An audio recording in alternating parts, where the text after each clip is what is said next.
Good afternoon, everyone. Welcome to the October 23rd meeting of the Raleigh Housing Authority. Glenn, would you call the roll? All right, Eric Braun. Here. Evan Covington Chavez is not on tonight. Valerie Crutchfield. Here. Susan Ellinger. Not on yet. She thought she could be on. Veronica Goodwin. Here. Arnie Morris. It's not on. Bahati Matisia is not on. Greg Warren. Here. And Joe Whitehouse. I'm here. Okay, we have our quorum. All right. Arnie just joined. Our next item on the agenda is recognition of visitors. Do we have any, Gwen? Ms. Williams. Jack Williams, And then we have several developers on. Jennifer, do you want to introduce them or? I think it's fine. Okay. I'm more concerned about members of the general public. But, Yeah, I don't see, I'm sorry, I can't. That's okay.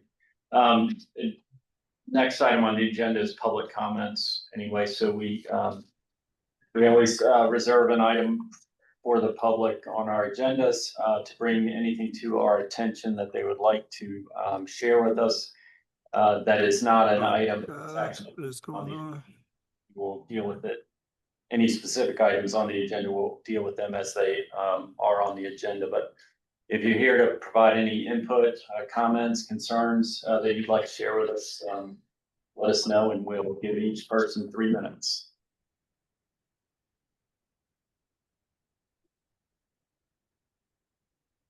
Does not appear we have any. All right, so we'll move on to the consent agenda.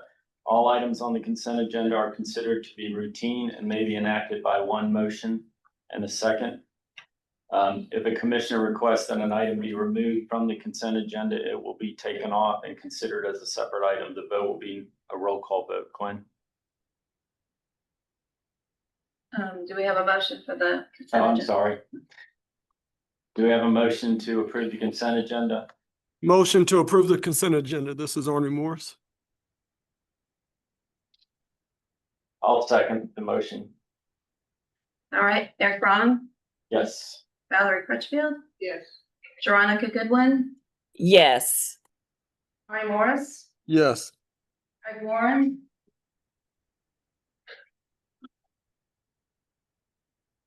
Greg Warren, do you approve the consent agenda? Pardon me? We're taking the roll for the consent agenda. You approve? Okay, great. And Joe Whitehouse. Approved. Hey, wait. This won't bother you. I'm just leaving it sitting in. Consent agenda has Okay. been adopted. Right, that brings us to the secondaries. Okay. Just make. I mean, board chair, I'm sorry, I will get myself together tonight. It kills me. I do not have a report, so that brings us to the secretary report. You take it away.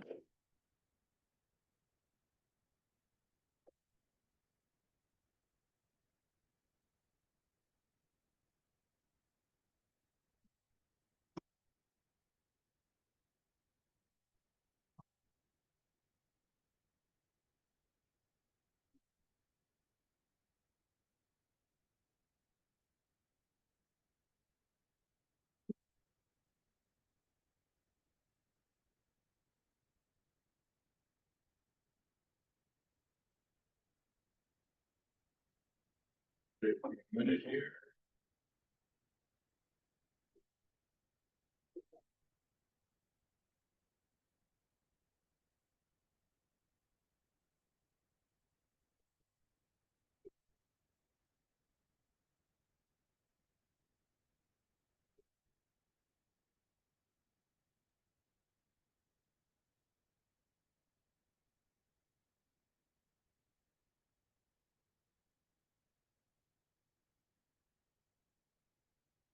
Hey.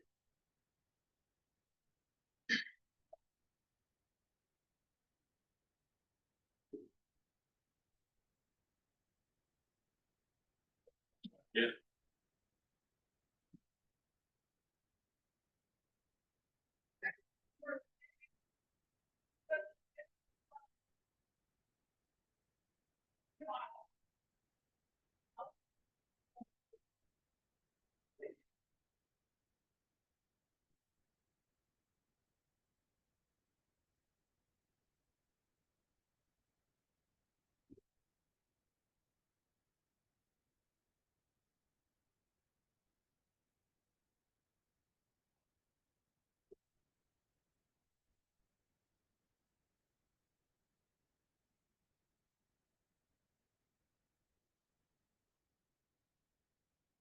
Yeah, I'll just move on. Good evening, everyone. Just the topics that I'm gonna cover tonight briefly are the federal government shutdown. We have later in our meeting, we have a resolution for the board to authorize staff to submit RAD application, RAD conversion application for Kentwood. And I want to just share kind of a little more detail about what the plan for Kentwood would look like under RAD. The application is the first piece, and then the plan is the second piece. And I wanted to give the board and members of the public an idea of what, how we would execute the conversion, in particular to provide relocation and permanent replacement opportunities. And then the last item on the agenda, we'll have a policy and program discussion around the housing choice voucher program. So just on the federal government shutdown, there's very little information coming out of HUD these days. If you were to click on or go to HUD.gov, it has a very strong political message without much information for the public. Key impacts of the shutdown for us is HUD staff being either furloughed or terminated, with us not really knowing who's not working. So things like Section 18 applications or RAD applications that are sent in will most likely not be processed until all of this is resolved. So there's a lot of just slow down of processes and things not moving through the HUD system. The funding, our funding is of key importance because with the funding that we get from HUD, we serve over 6,000 households in and around the city of Raleigh. The housing choice voucher funding, we have been informed that we will have access through December this year. And then come January, it's unclear if we will have funding for that to fund the vouchers and to send to landlords. But for the next 2 months, we're okay on public housing. We have funding through November 30th. So for a little more than another month. But on the public housing side, the funding, the dollar amount is much smaller than the housing choice voucher program. So that's all I want to report on the shutdown. We're moving forward with implementing our programs without interruption, although we might suffer from slow or non-existent responsiveness from HUD. The next item that I want to talk about just very briefly is our Kentwood RAD conversion. And I put up this one slide and talk about what the conversion would involve. Two of the big challenges of conversion under RAD to project-based vouchers is we need to find destinations for residents to relocate, and so that's one of the challenges. And then the biggest challenge of all is to provide replacement housing. Now, this is for Kentwood, and eventually we'll do RAD conversions for all of our public housing. So this is just an illustration of what is involved. And Kentwood is a sort of a simpler a simpler application and a simpler plan. So as far as relocation destinations go, section 8, tenant-based vouchers or project-based vouchers will be the perhaps the sole source or major source of relocation. One source will be Parkside, a new development that is under construction that will start leasing up in July of next year. And we have already got 25 vouchers committed there. That we may increase that. But Parkside is about 4 blocks away from Kentwood, so it'll be a very convenient in terms of neighborhood destination for folks relocating out of Kentwood. And then, our Section 8 program, our Housing Choice Voucher program is very successful in housing families. So residents will also have access to Section 8 tenant-based vouchers. So I don't anticipate that it'll take much longer than a year to get all of the residents from Kentwood relocated. Right now, due to conditions of units there, we only have about 62 or 63 households to relocate. So when it comes to the replacement housing, right now we are working with 2 developers who have properties under construction, and for the one property here on the bottom left in purple, in December of next year, that property will start leasing up, and I am sort of just split the number of units between the 2 properties. So just 49 as a placeholder there. In this property, we have been talking to the developer and the partnership, and they are willing to let us in through a ground lease. So the dirt will be conveyed to the housing authority. We will lease it back to the partnership, 9-year lease. And so this will constitute some of the permanent replacement housing for Kentwood. There's another developer that we're negotiating with and talking to right now about the possibility of a partnership. In this case, the developer is considering completing construction on the property, and after that, the property will be conveyed to the housing authority. And so that will provide an additional number of units. 40 represents about 30% of the units, and those will lease up in July of 2027. However, I expect that the folks from Kentwood who will move into these properties will probably not be more than 20 or 30% of the residents who are relocating.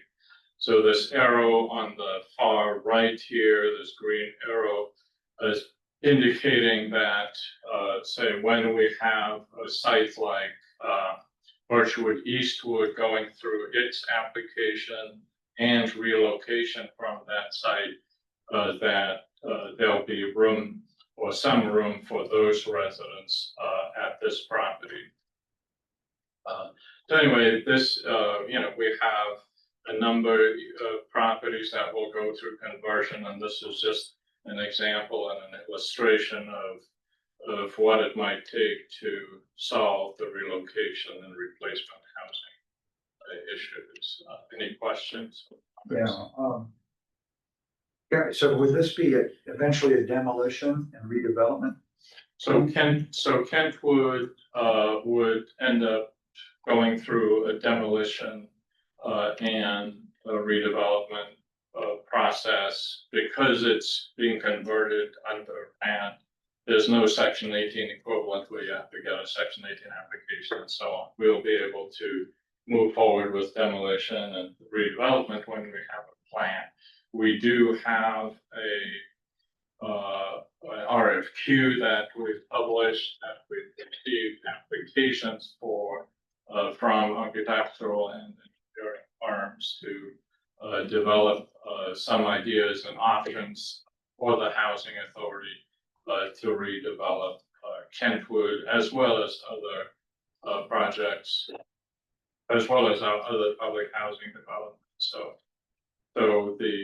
at some point, we will be focusing on the redevelopment. In the short run, we will be selecting firms to give us some plans and options for the future of Kentwood and other. With those, so these are gonna be folks that are just gonna give us kind of not detailed plans. They're not necessarily like the final developer of the projects. They're really looking at like what they think we can do with it, what it will yield and that kind of thing. I don't want to misspeak, so I'm gonna ask Kenya to just answer that. Yeah, that's right. They won't be the final. That's just for design purposes. There has to be a separate process for developer selection. But are these gonna be the folks that actually is plan and design the ultimate project, or are these folks that are just giving us an idea of kind of what we think, more of a high level, what we think we can do with the properties, or are they the ones that are gonna be kind of They actually they could be planning it? the ones that do the actual design, depends on the scope for the service. But this, the agency did something similar where they had a different architect that kind of did the preliminaries for Heritage Park, but that's not the firm that we're ultimately using for Heritage Park. Okay, thank you. So is Kentwood and Heritage basically the same HUD process now? Because I get confused if section 18 demo and dispo is still happening at Heritage, or if that fell by the wayside. No, we're. I know it's gonna be demolished. No, that definitely did not fall by the wayside at all. No, we are. We're approved. Yeah, so we'll Okay, be. so that's still I think, the Heritage Park Has to is still still happen. forward, yeah. For sure, we just submitted a 4% application for block 1, so in total between the 9 and the 4, it's 160 units that we're planning to close on next year. Right. So that's definitely still moving forward. Right. I was just more focused on the HUD side of it, yeah. So just The to, approval's been received, we're good. so just to make sure I'm clear, I know that to use section 18, you have to pass the obsolescence test. And did we not pass that, or did you all decide because of this new kind of emerging blend is a Right. better tool for us than the section 18? And So a couple of years, we did do an analysis of our properties, and only Heritage Park met that test. But under the RHA conversion program, in particular, this version that we're using, which is the 90%, 10%, 90%, vouchers for 90% of the units. In order to be eligible for that, we have to replace the units regardless of the conditions. So there's no test at all. There's no physical test. Once we replace the units, we have the property to develop. It belongs to us. It doesn't go through a similar process as the section 18 disposition.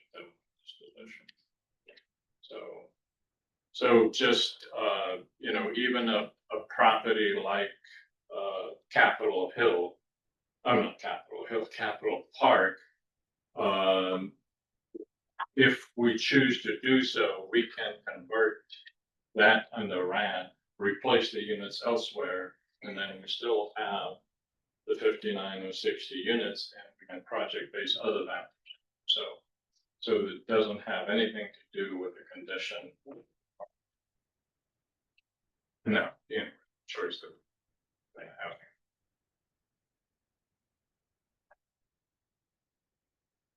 housing. Okay.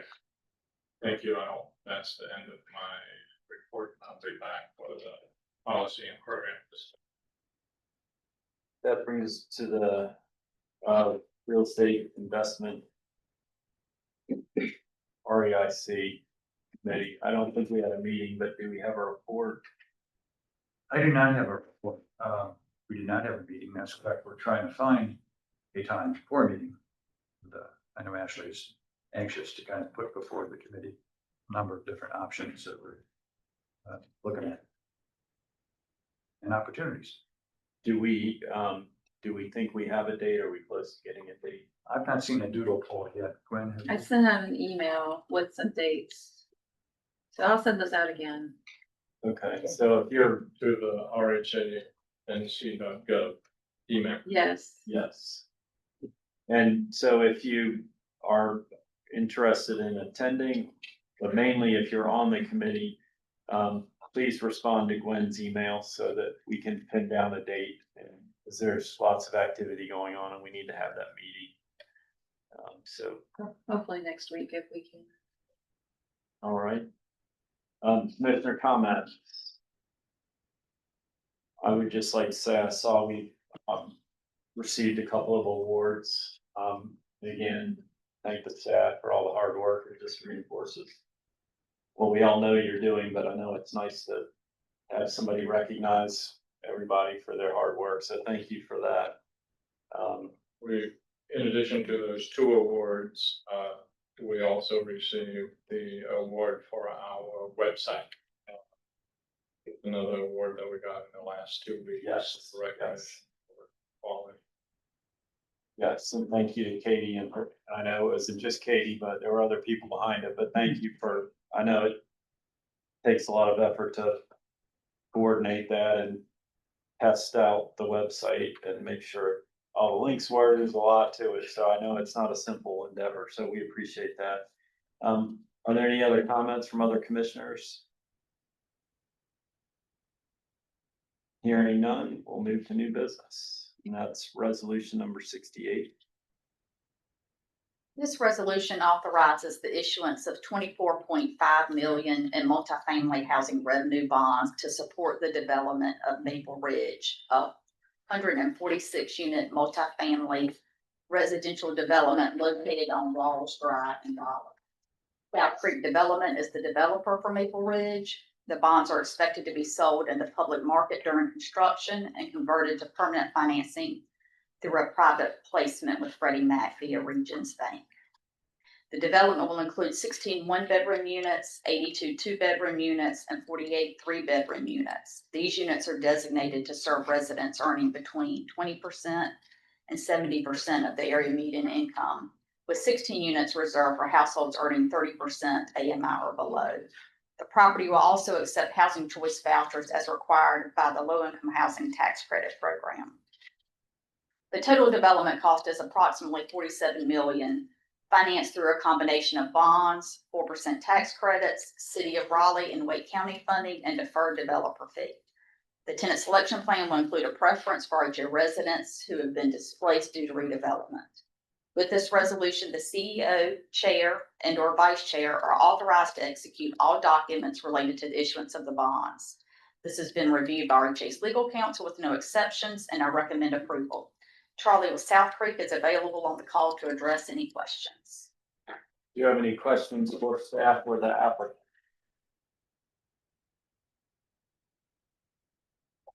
Hearing none, I will entertain a motion for resolution number 68.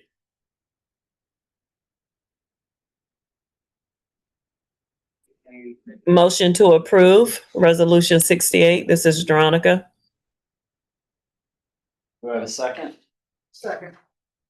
We have a motion in this second. Gwen, you want to call the vote? All right, Eric Braun, Yes. Valerie Crutchfield, Yes. Veronica Goodwin, Yes. Arnie Morris. He might have had to go back in his meeting. Greg Warren, Yes. Joe Whitehouse. Yes. Resolution number 68 has been adopted. All right, that brings us to resolution number 69. This resolution is also related to the issuance and sale of the 24.5 million multifamily housing revenue bond for Maple Ridge. This resolution is to approve the finance team. This resolution is required by the North Carolina Local Government Commission. This has been reviewed by RHA's legal counsel with no exceptions, and I recommend approval. Do you have any questions for staff or the applicant? Hearing none, I'll entertain a motion regarding resolution number 69. So moved. I'll second. Eric Braun. All right, Eric Braun, Yes. Valerie Crutchfield. Yes. Veronica Goodwin, Yes. Arnie's off. Greg Warren, Yes. Joe Whitehouse. Yes. All right, resolution number 69 has been adopted. The next item on the agenda is resolution number 70. This resolution authorizes the issuance of 31,682,000 in multifamily housing revenue bonds to finance the cost of the ground lease and construction of Moore Square, a 160-unit multifamily housing community located on East March Street in Raleigh. The bonds are expected to be sold in the public market during construction and later converted to permanent financing through a private placement with Freddie Mac via Regions Bank. Moore Square will feature a mix of 51 one-bedroom, 77 two-bedroom, and 32 three-bedroom apartments. The homes will serve residents earning between 30% and 80% of the area median income, including 24 units reserved for households at or below 30% AMI. The property will also accept housing choice vouchers as required by the 4% tax credits. The total development cost is approximately $60 million, funded through a combination of bonds, 4% tax credits, City of Raleigh funding, and deferred developer fee. Harmony Housing Affordable Development is the developer for Moore Square. The tenant selection plan will include a preference for RHA residents who have been displaced due to redevelopment. With this resolution, the CEO, chair, and/or vice chair are authorized to execute all documents related to the issuance of the bonds. This has been reviewed by RHA's legal counsel with no exceptions, and I recommend approval. Staff with Harmony Housing is on the call to address any questions. Do you have any questions for RHA staff or the project staff? This is Greg Warren. I gather that this is on a podium for parking, is that right? I can field that one. Zach Pop here with Harmony Housing Affordable Development. So there is a concrete pillar that then you can park underneath, and then it'll be units above, but there is no elevated parking deck. Right, so that's kind of what I call a podium, because that is one level, and then the apartments are built on top of it, right? That's right. We try to be as efficient with the ground space to still get some parking on site without having to pay for the extra expense of all that added concrete. Right. And is that cost added into your development cost? Our development cost is comprehensive, yes. I know that it can be fairly expensive. Just out of curiosity, do you happen to know on a per unit basis how much that might cost? Might inform us going forward on other projects we're working. So for true structured, I believe we were around 30,000 a parking space. This was more efficient. I don't remember exactly what it came in at. Maybe you can share that with the staff at some point. Happy to. Thank you. Any other questions? Hearing none, I'll entertain a motion regarding resolution number 70.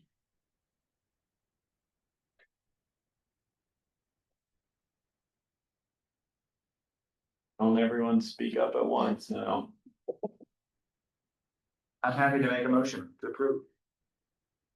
Second.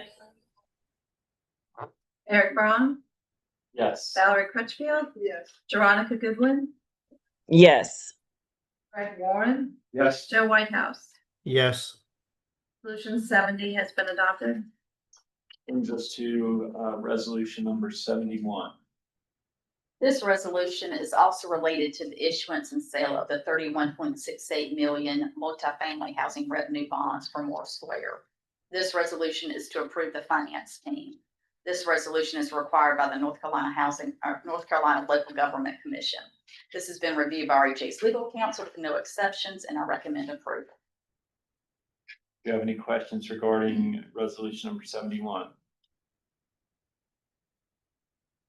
Hearing none, I would make a motion to approve resolution number 71. Second, Joe Whitehouse. We have a motion and a second. Gwen? Eric Braun, Yes. Valerie Crutchfield, Yes. Veronica Goodwin, yes, Greg Warren, Yes. Joe Whitehouse. Yes. Resolution 71 has been adopted. That brings us to resolution number 72, lease agreement with Raleigh Nursery School. The Raleigh Housing Authority benefits from partnerships with organizations that provide services to its residents and communities.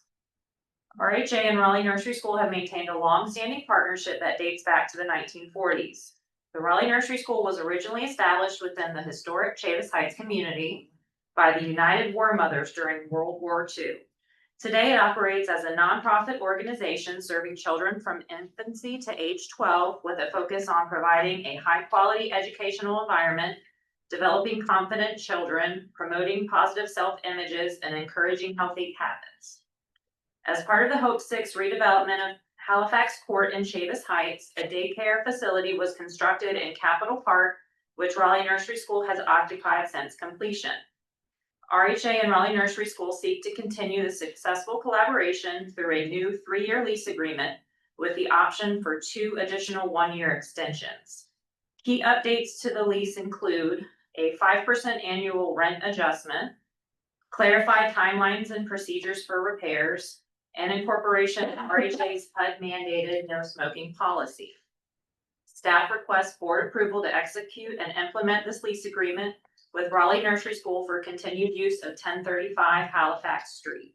I am happy to answer questions and would recommend. Do you have any questions for staff regarding the lease agreement, resolution number 72? Yes, this is Joe.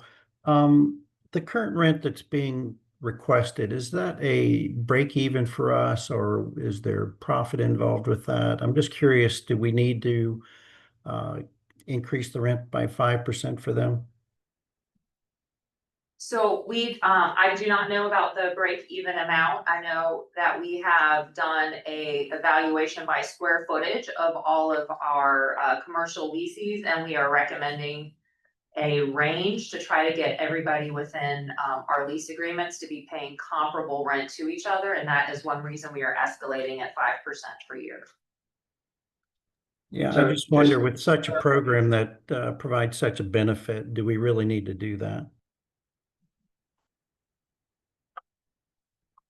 I don't know if I'm qualified. I think it's more of a policy question. That's not a board question. And I think it's a larger question because we have other tenants and other properties, and I don't know if this is maybe something we can put on the agenda for discussion and how, going forward. Maybe that's a strategic planning topic. Yeah, because I think that we need to decide as a board, what we think we should be doing relative to all of our leases, and some of them may be less, I don't want to say worthy, but it would make more sense to have reduced rents for certain of our tenants than others, and I'm not even sure what all of our tenants are. And I'd be reluctant to address this in isolation without considering kind of the broader picture. So, Ashley, if we can maybe put a pin in this for something for us to consider. Joe, I don't know if that's okay, but I think what I would request is I'd love to see a staff review of all our tenant spaces and look at the current rent structures, who they are, what we're I'd like the idea of bringing this up with the strategic plan to talk further with this. I would make a motion to approve this with the option of looking at reducing this later. If we find in our study that we can do that, because I do think part of our vision and what we're trying to accomplish is to bring those services to our residents. And if we can give a reduced rent to those that have a big benefit for our residents, such as this, I would really like to see that we do something like that. Okay, I think that's reasonable, and I think that, if we do an analysis and we find that it's something we should do as a board, then I doubt that the tenant will be upset about it if we come to them at some point and talk about reducing their rent, so. We have a motion, do we have a second? Second.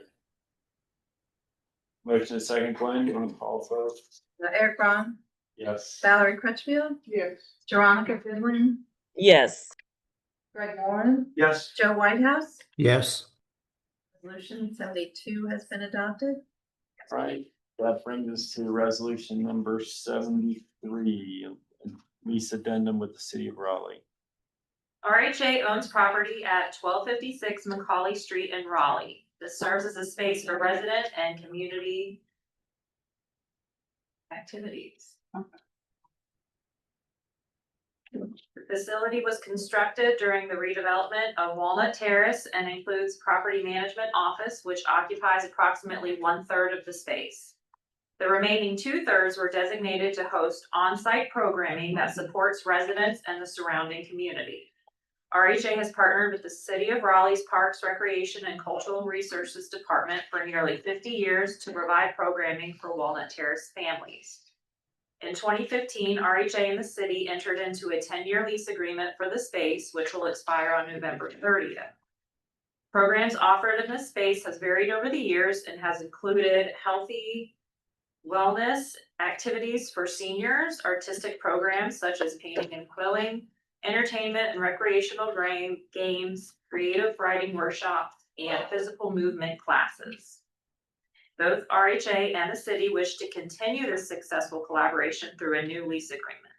Staff recommends a 1-year lease extension as the city has requested time to evaluate future uses for the facility, including potential renovations to accommodate administrative offices. Both agencies agree that this extension will allow adequate time to assess improvements and establish a shared vision for the site's future. Staff requests board approval for this lease addendum extending the current agreement for 1256 Macaulay Street for an additional 1 year while maintaining all other existing terms. I am happy to answer questions and would recommend approval. Do you have any questions regarding resolution number 73? Do we get a report from Parks and Rec as to what kind of programs they actually are delivering, like on a quarterly basis, and attendance levels, anything like that? We do, so we have annual reporting that we require, and then Parks and Rec also helps by giving us monthly calendars of everything that their programs are at that site. So is it your sense, Laura, that it's being well used and utilized and that the attendance levels are pretty good? I think it is. I know specifically with our senior population, they have a lot of senior programming at that site. They have also allowed us to do some other non-parks training. For example, we had DHIC out the other day and they did homeownership training in that site. So they have been a very good partner in that space. Good. You mentioned that the city wanted to evaluate the space perhaps for administrative activity or some sort of administrative use. Yes. I'm not real keen on that, just sort of intuitively, but it seems to me that we shouldn't be providing administrative space to the city property. And that is why we have to figure out and work with them on what our plan will be going forward. Okay. Any other questions? Still got a long way to go.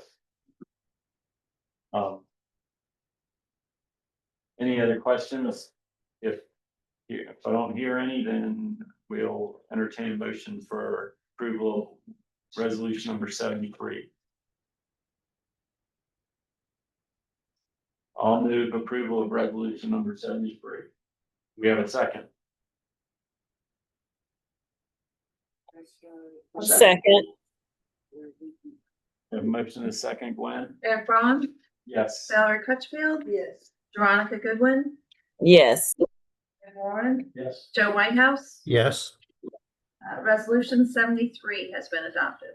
All right, that brings us to resolution number 74, and that relates to the part of Ashley's presentation at the beginning of the meeting.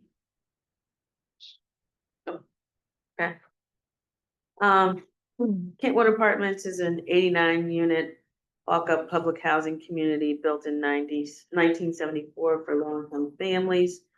Kentwood Apartments has significant capital repair needs, including extensive plumbing improvements due to multiple failures in recent months, with an estimated repair expense of approximately $30,000 per affected unit.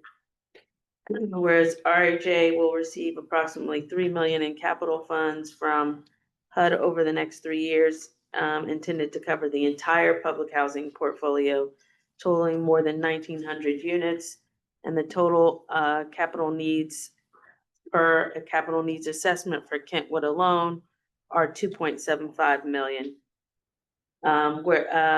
Whereas HUD issued a PAH notice 2024-40-40 on December 26, 2024, which increases the percentage of units that can convert to a fair market rent in a RAD Section 18 construction blend to 90% for both new construction and transfer of assistance. And whereas this new PIH notice provides additional funding opportunities and flexibility for Kentwood Apartments. RHA Board of Commissioners approved for RHA to submit a RAD application in August of 2019. In February 2020, RAD submitted a RAD portfolio application to HUD for all of RHA's public housing properties to provide for RAD conversion authority for all properties. And in January 2025, RAD confirmed with HUD that the portfolio application is active. This resolution authorizes the CEO to move forward with the RAD Section 18 blend application. This application is similar to what was submitted for Glenwood earlier this year, and that application has been approved by HUD, and we've received the CHAP for Glenwood. I recommend that we move forward with resolution 74. Do you have questions regarding resolution number 74?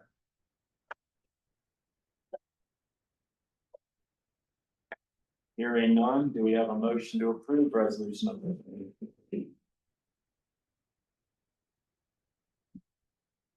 So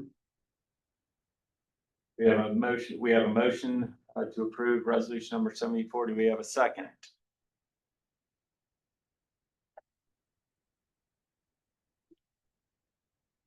My fellow board members, I need some active participation. A second. Thank you. We have a motion and a second for approving resolution number 74. Gwen? Eric Braun, Yes. Valerie Crutchfield. Yes. Veronica Goodwin, Yes. Greg Warren, Yes. Joe Whitehouse. Yes. Resolution number 74 has been adopted. All right, that brings us to item J on our agenda, which is the policy and program discussion. Ashley, take it away.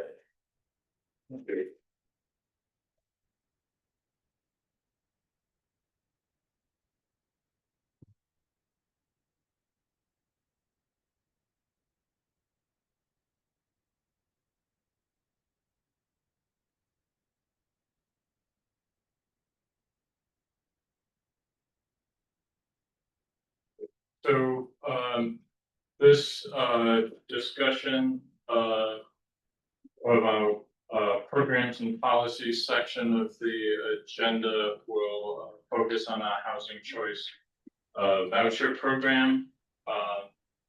And this program serves over 4,000 households, and its budget makes up probably around 80% of the agency's total budget. So a very important program in terms of stewardship of finances, as well as serving of over 4,000 households in and around the city of Raleigh. So I'm gonna risk sharing a HUD created spreadsheet tonight. So if you fall asleep, that's okay.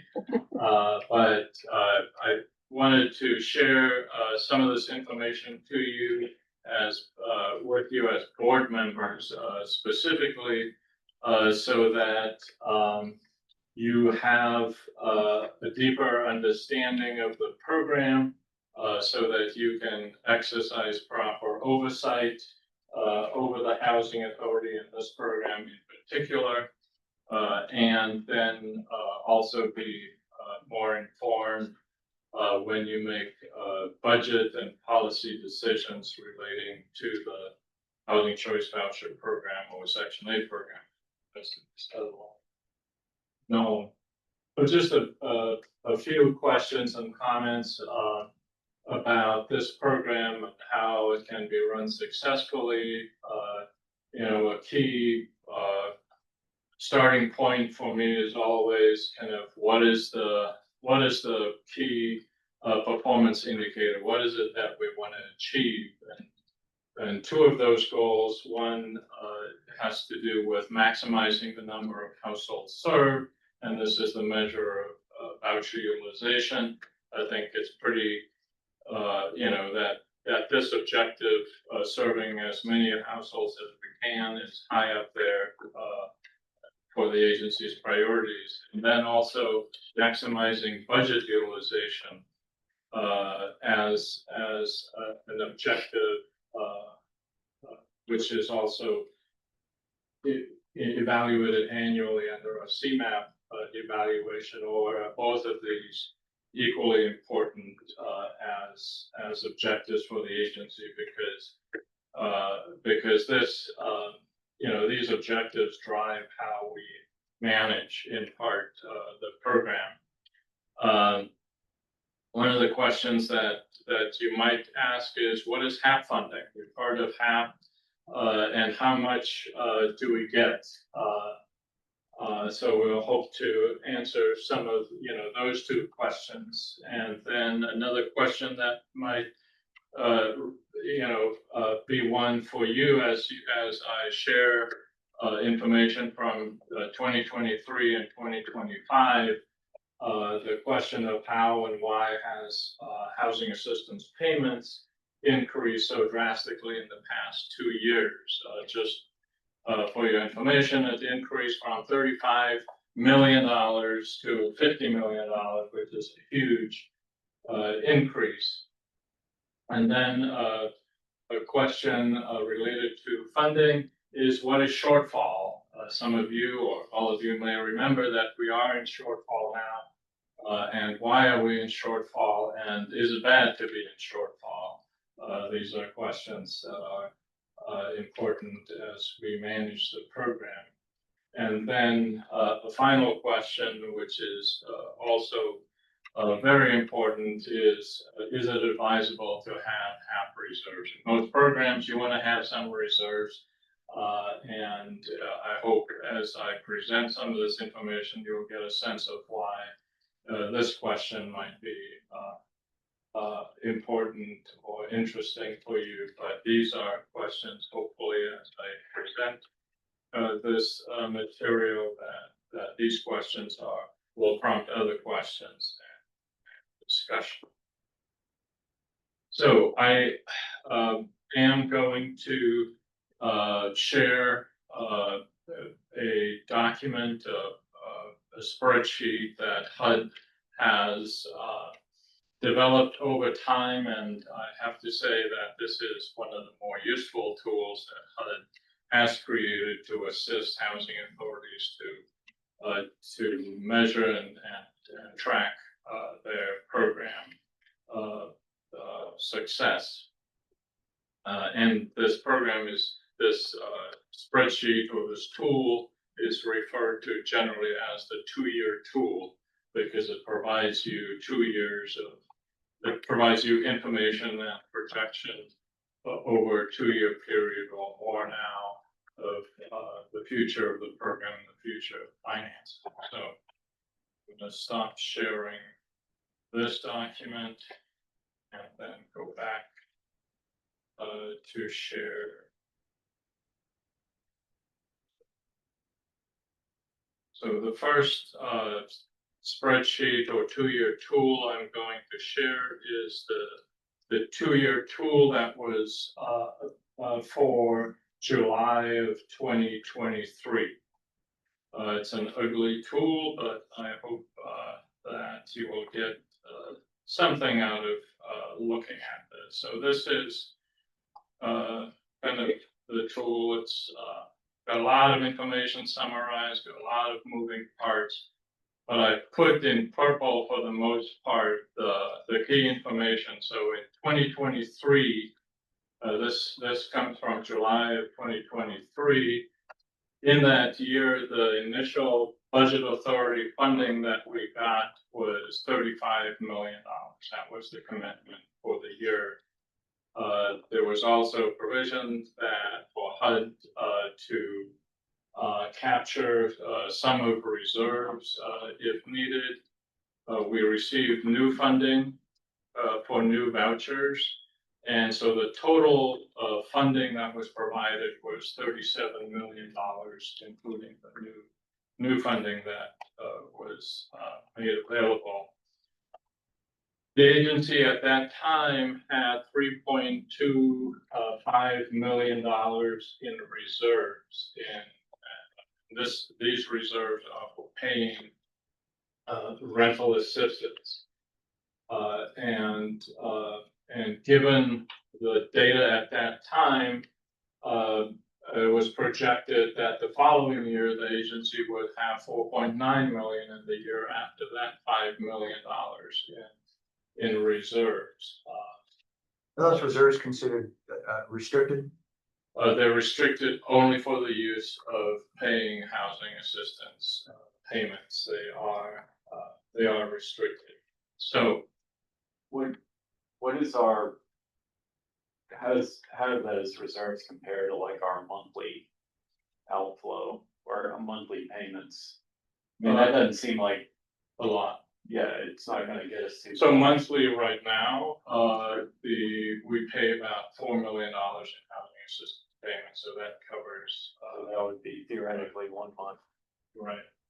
So available for housing assistance payments this year, the total was $40.286 million, and that includes the annual funding, the $37 million plus the reserves that we could spend all of this in 2023. And so,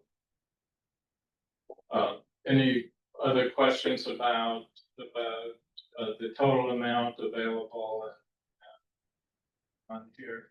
I want to hear about the good news. The good news.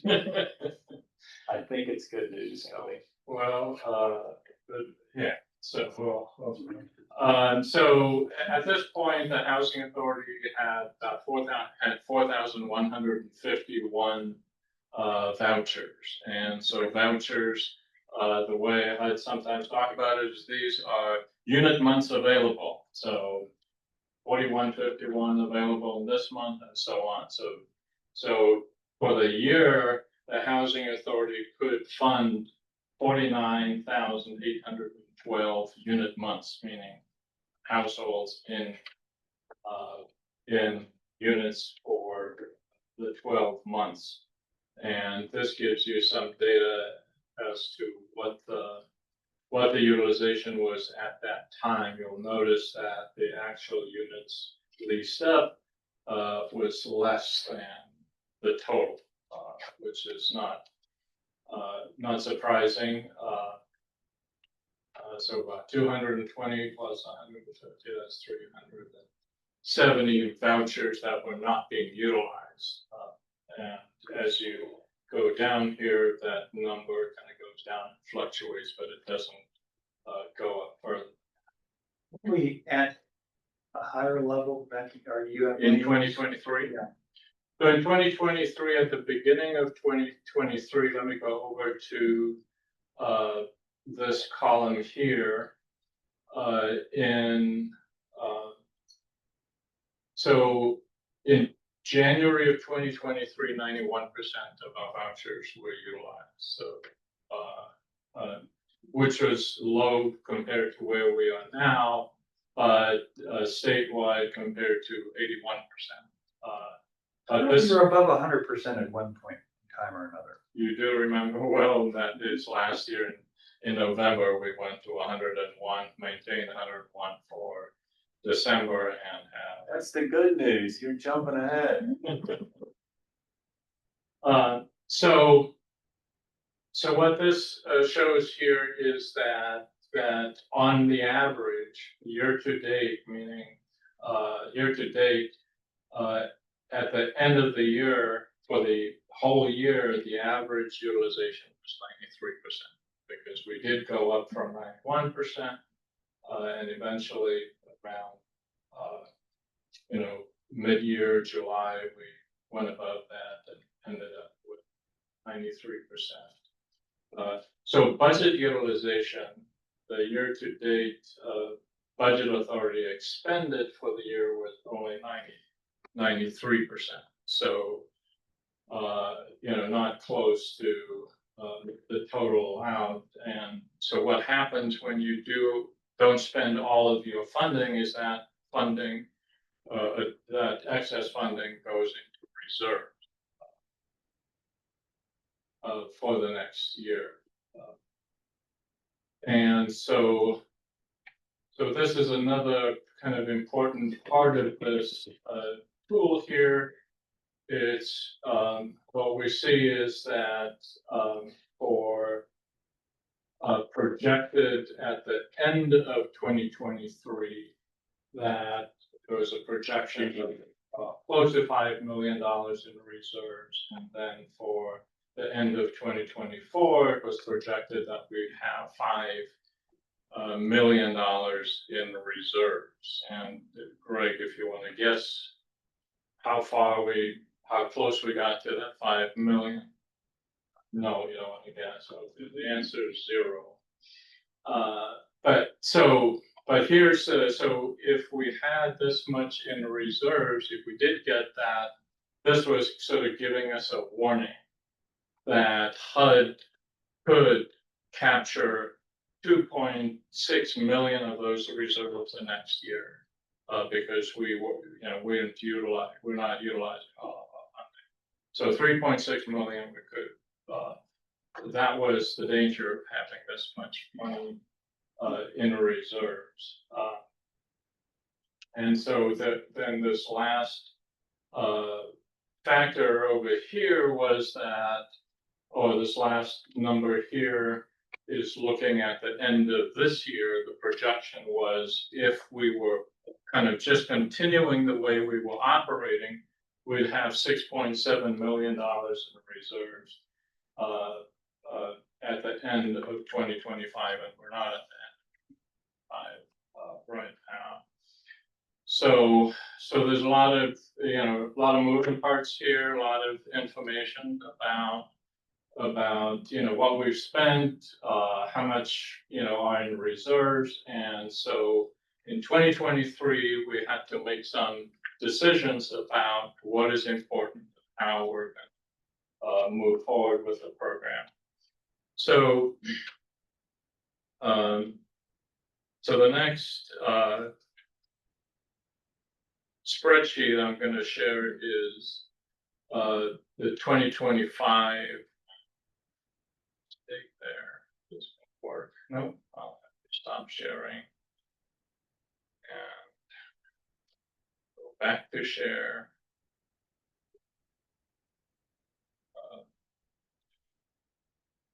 it's that screen and that screen, same thing. Yep, there we go. So here we are, in 2025. This is as of October, but, at the beginning of the year, the initial funding that was provided to us was $49 million. And so that compares to 35 million that was allocated at the beginning of 2023. We did receive additional funding units. I think additional vouchers. I think this refers to some of the Heritage Park vouchers. And so the total adjusted budget authority that we have for this year was $50.4 million compared to the 35 or 37 million just 2 years ago. And then, as you can see here, we had a whopping reserve of $0. So what happened between 2023 and now was that instead of the projected $6.7 million of reserves, if we had continued to operate the way we did, we had 0 reserves here, which also means HUD couldn't take back some of the money. Now, HUD last year in 2024, in the first half of the year, did capture some of our reserves, about $350,000. At a time when it was clear that we were going to spend all of that money. Later that year, they wanted to capture some more. We appealed that, and HUD did not take away the reserve. So right now, we're essentially operating the program with no reserves, but with a total of over $50 million available for housing assistance payments for households. Do they have and I couldn't tell from the prior chart where we did have reserves, there was that differential where the amount that was at risk. Right. Is there a percentage that they allow for reserves? Or that they encourage, or? Yeah, there is what's that It percentage? looked like it was pretty minimal if it wasn't even. I think it's 6%. 6%, yeah. Which wouldn't get us, it wouldn't even get us, like, based on what you're saying, it wouldn't even get us 1 month of payments to the landlords. So, so what also happens with this program, with the Section 8 program is, you get funded the next year based on what you spent. So if you spend, as we did as projected in 2023, 93% of your funding, next year, that's your 100%. You get re-benchmarked, and then you have your reserve, but HUD can't capture those reserves. So, And then you have to try to build it back up through. you could build up reserves, but the only way that you can build up reserves is if you don't spend your. I meant your total spend, you can, like, I think you're getting to, Yeah. you can get more vouchers through some of these tools you've been doing, and then that increases. So what happened in 2024 when we went to 101% is we actually spent more money than we had. So we were, in other words, we were going into shortfall. And so, so when you go into shortfall and HUD notices it, they'll say, you got to stop doing what you do. You can't lease anymore. You got to, and then if you jump through their hoops, you are then eligible for so-called shortfall funding, which HUD budgets for. And so we received $1.5 million in shortfall funding last year, and that becomes part of our funding increment this year. So yeah, so that's one of so part of the when you're dealing with this amount of money and you deal with this program, it's always good to have some reserves most of the time. But in this program, sometimes it doesn't make sense because they can capture it. And it also, doesn't, sometimes make sense to fly too close to the sun, meaning you're gonna be spending more or leasing more than you should.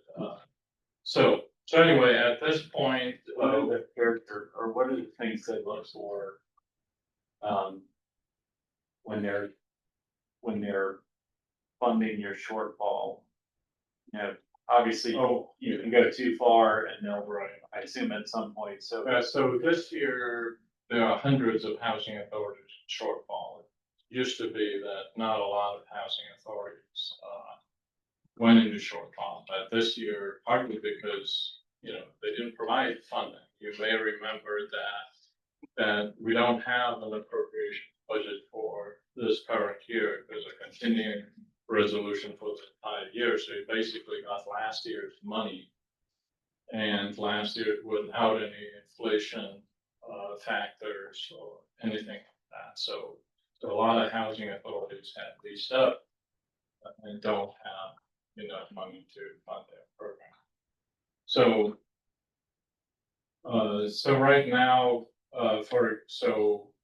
given the new vouchers we got some general purpose vouchers, we got some Heritage Park tenant protection vouchers. So now we can lease up, over 50,000, almost 51,000 unit months.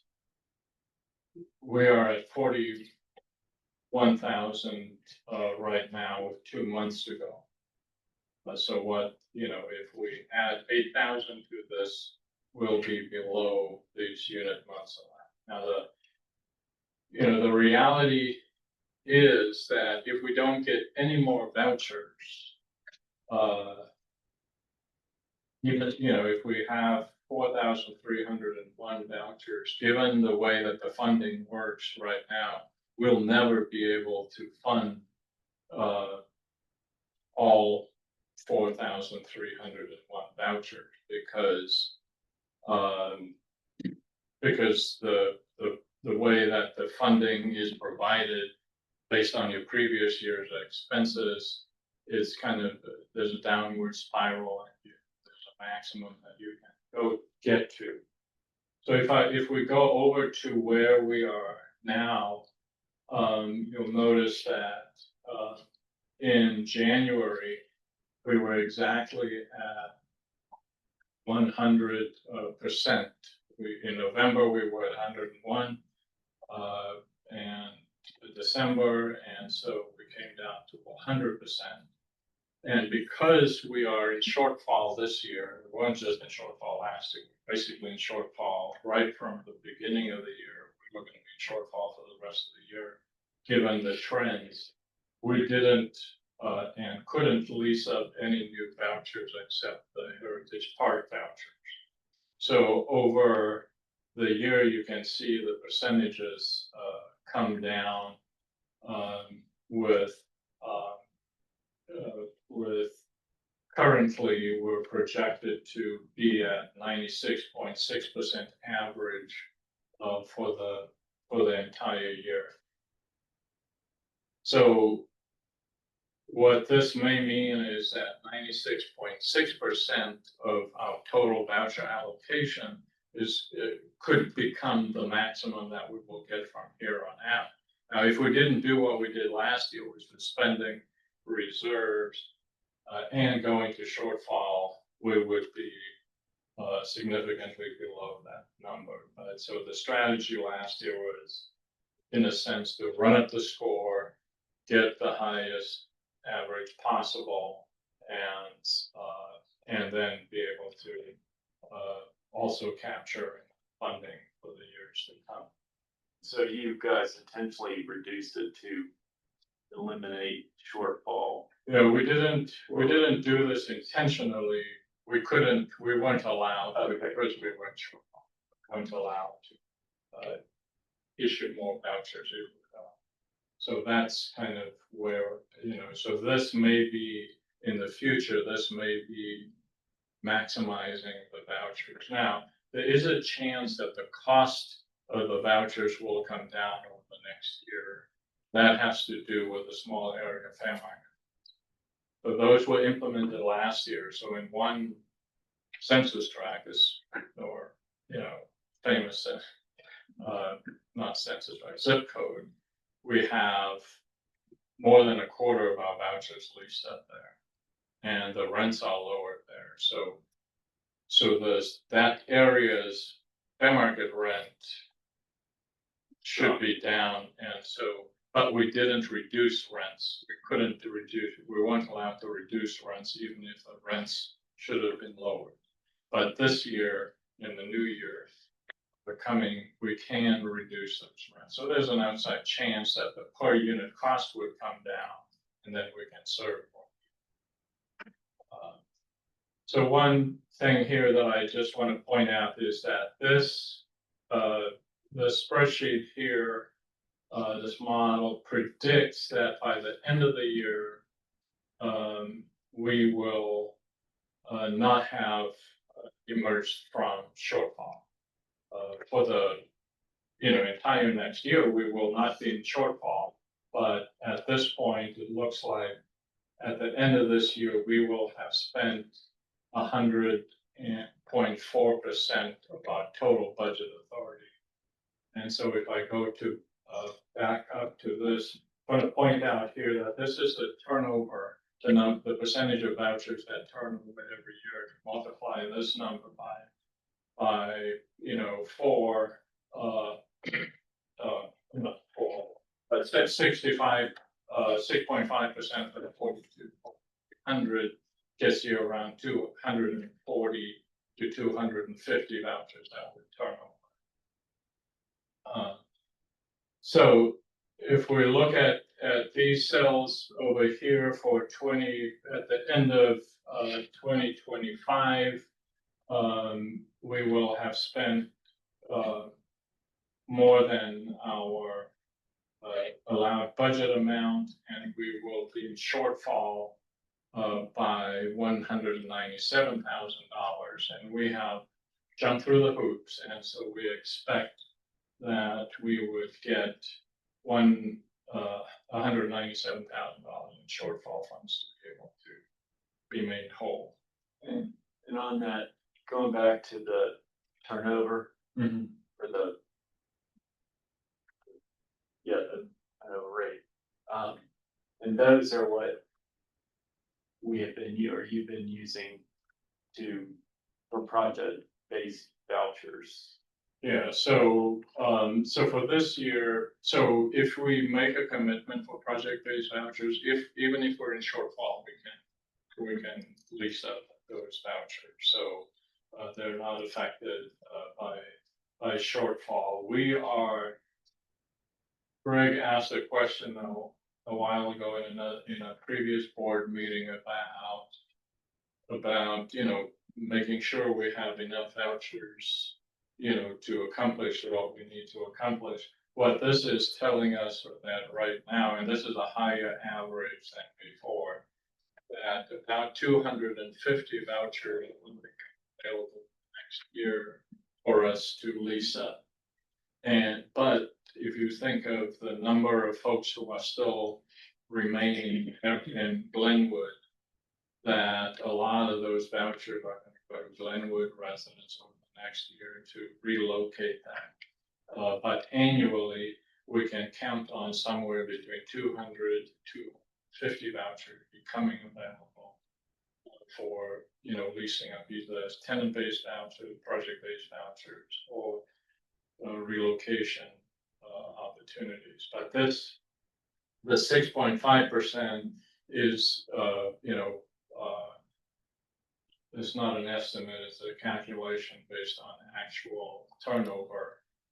This is what we'll be relying on in order to successfully implement our RHA conversions, because we need some of our properties, we have to relocate people from there.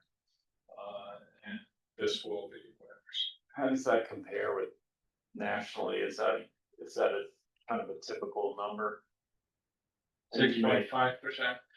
I don't know how that compares nationally. I know that right now is about 21 units per month on the average. Previous to 2025, and maybe in the middle, up to the middle of 2024, the turnover rate was around 17 per month.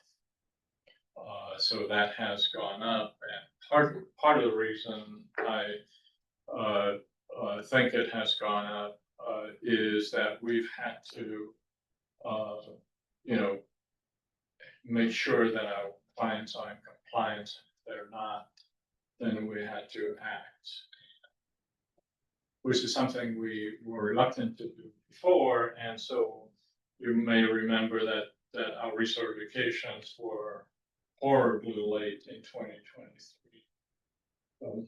27% of more than 60 days. And so HUD expects us to implement our policies, and our policies require us to take certain actions, notify people, go through the process, and that's what has bumped it up. So yeah.